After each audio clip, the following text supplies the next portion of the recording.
In the summer of 1973, one of the most famous women on earth disappeared.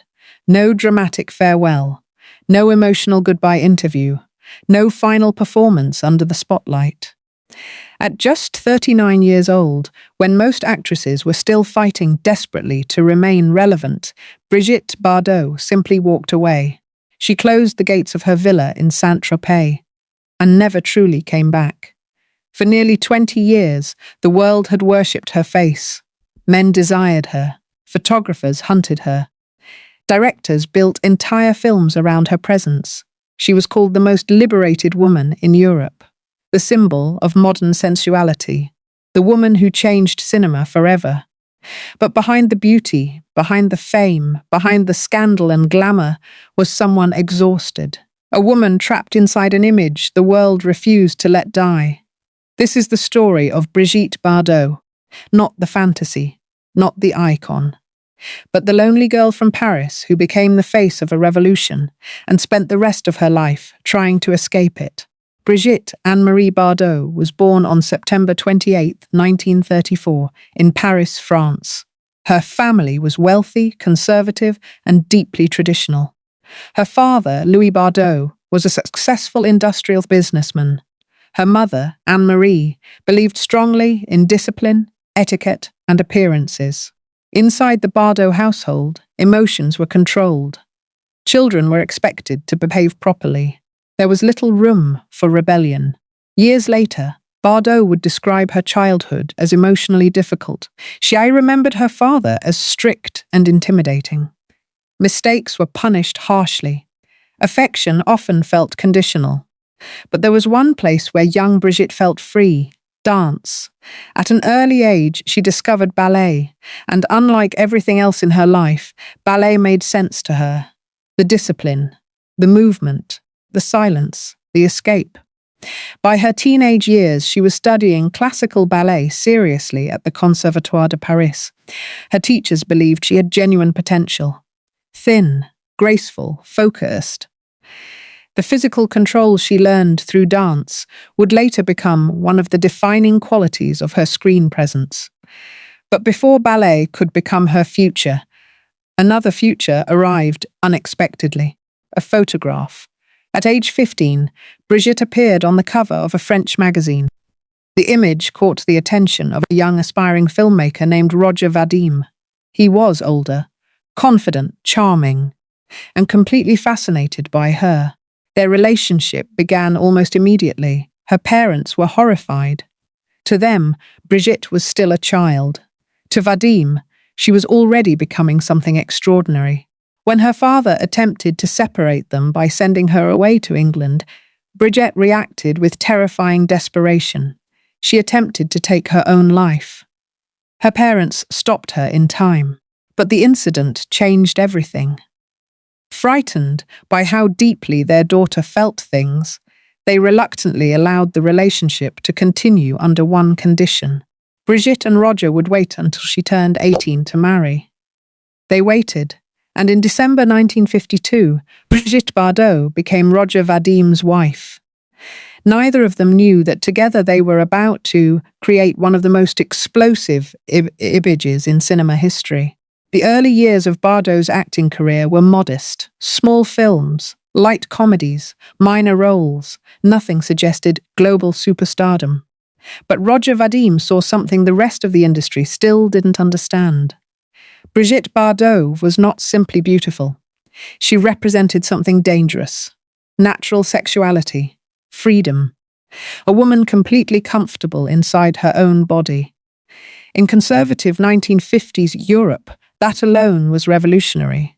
Vadim decided to build an entire film around her presence. The result was And God Created Woman. Released in 1956, the film shocked audiences around the world. Bardot played Juliette, impulsive, sensual, emotionally reckless, and entirely unconcerned with society's moral expectations. There had never been a female character like her, and there had certainly never been a woman filmed like this before. Barefoot, wild, laughing, dancing, desiring, not as a fantasy created for men, but as a woman who seemed genuinely free. The reaction was immediate. Some critics called the film immoral. Others called it genius. Audiences couldn't look away. Almost overnight, Brigitte Bardot became an international sensation. By her early 20s, she was one of the most recognizable women on earth. Photographers followed her everywhere. Magazines obsessed over her appearance. Women copied her hairstyle. Designers copied her fashion. Even Saint-Tropez, once a quiet fishing village, transformed into an international luxury destination, largely because of her fame. But while the world celebrated Brigitte Bardot the symbol, the real woman behind the image was beginning to disappear. Fame did not make Brigitte Bardot happy, it isolated her. The paparazzi followed her relentlessly. They rented apartments near her home. They climbed walls. They chased her cars through the streets. She later described the experience as feeling hunted. There was no privacy, no silence, no place where she could fully exist as herself. At the same time, her marriage to Roger Vadim was collapsing. During the filming of And God Created Woman, Bardot fell in love with her co-star, Jean-Louis Trintignant. The marriage ended soon afterward, but divorce did not bring stability. Instead, her emotional life became increasingly chaotic. New relationships, new scandals, new headlines. The world consumed every detail, and beneath all of it, Bardot struggled with depression that grew heavier each year. In public, she represented freedom. In private, she often felt trapped. She later admitted that the image the world loved had very little to do with who she actually was. People desired the fantasy. Very few cared about the person. In 1959, Bardot married actor Jacques Charrier. The relationship was passionate but unstable from the beginning. Soon after the wedding, she became pregnant. For many women of her era, motherhood was expected to complete them. For Bardot, it filled with fear. She felt emotionally unprepared, overwhelmed, terrified of losing herself completely. When her son Nicholas was born in 1960, photographers surrounded the apartment waiting for pictures.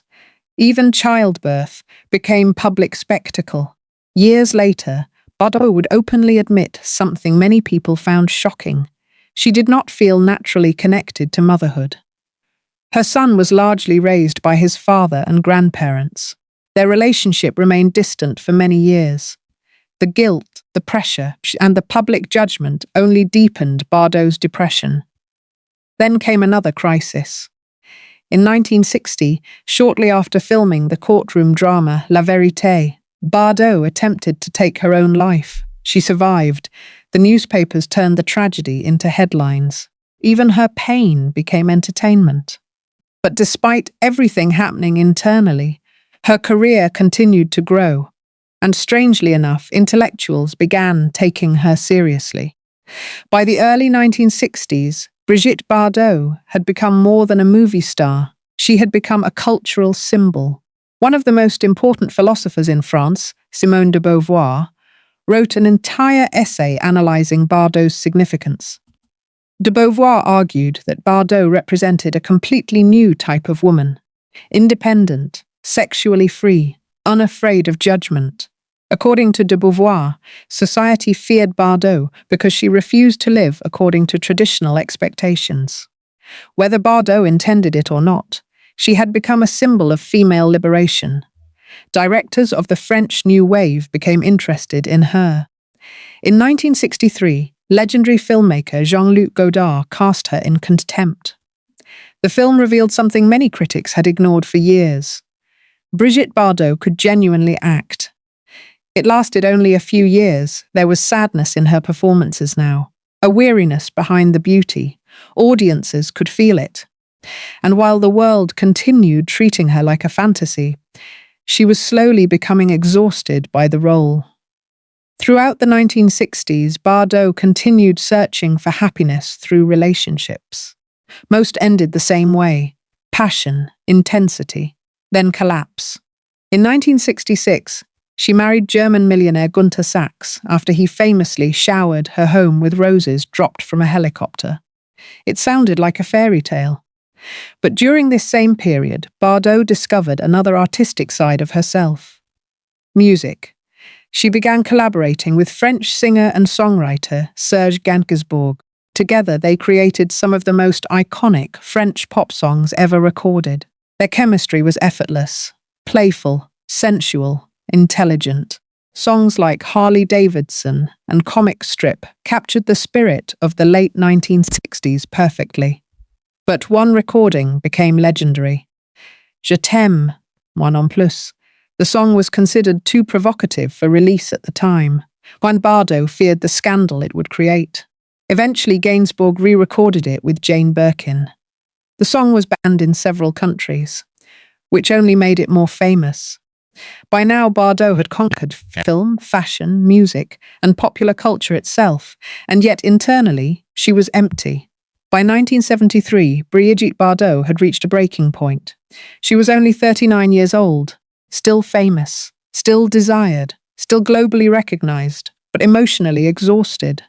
After appearing in nearly 50 films, she made a decision almost nobody expected. She quit.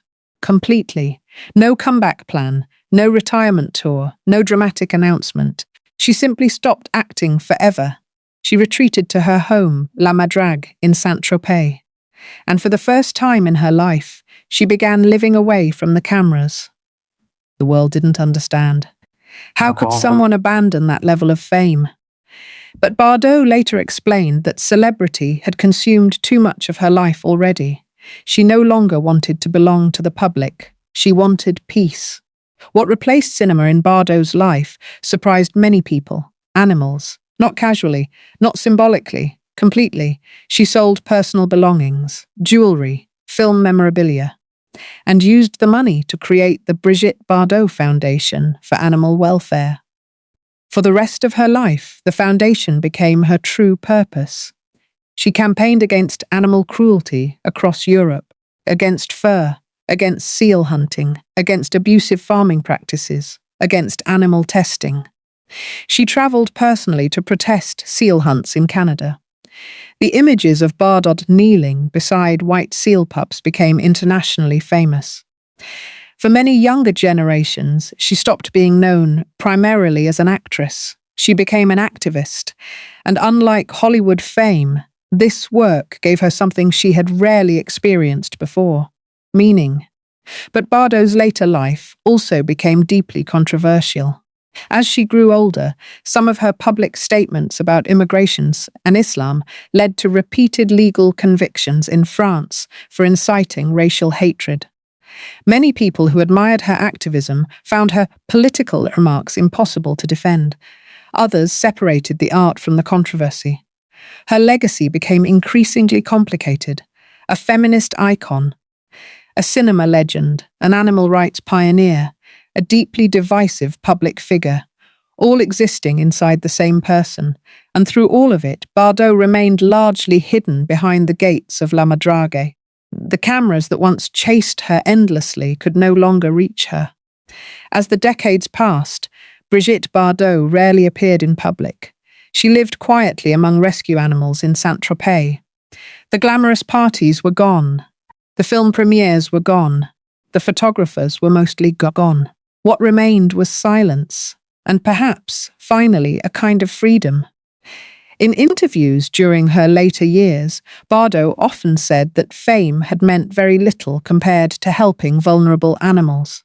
The old image of herself, the beauty, the symbol, the fantasy, felt distant to her, like another person entirely. When she died in 2025 at the age of 91, tributes arrived from around the world. Some remembered the actress who transformed European cinema. Others remembered the activist who dedicated half a century to animal welfare. But perhaps the most important thing about Brigitte Bardot was not what she became. It was what she rejected. At the height of global fame, she looked at everything the world desired and decided she no longer wanted to live inside it. That decision shocked people more than any film she ever made. Because very few icons willingly disappear. Brigitte Bardot did, and in doing so, she may have finally become the one thing fame had never allowed her to be: a person who belonged only to herself. If you enjoyed this Subscribe to the channel for more cinematic biographies of the most fascinating people in history. Because sometimes the people the world admires most are also the people suffering the most quietly. Brigitte Bardot spent 20 years being watched by millions. But the most important decision of her life happened when nobody was watching anymore. She walked away from the cameras, away from the expectations, away from the image the world had created for her. And maybe that was the real revolution she represented. Not beauty, not scandal, not fame, but the refusal to keep performing for a world that only loved the illusion. For decades, people tried to understand Brigitte Bardot, the sex symbol, the actress, the feminist icon, the controversial activist. But perhaps the truth was much simpler. She was a woman who spent most of her life searching for peace in a world that never stopped looking at her. And, in the end, behind the gates of La Madrague, surrounded by animals instead of cameras, she finally found a version of freedom that fame could never give her. The world kept remembering the icon. But Brigitte Bardot herself seemed far more interested in becoming invisible. And maybe that was the only way she survived. If you enjoyed this video, don't forget to like, subscribe, and turn on notifications for more powerful true stories from history, Hollywood, and beyond.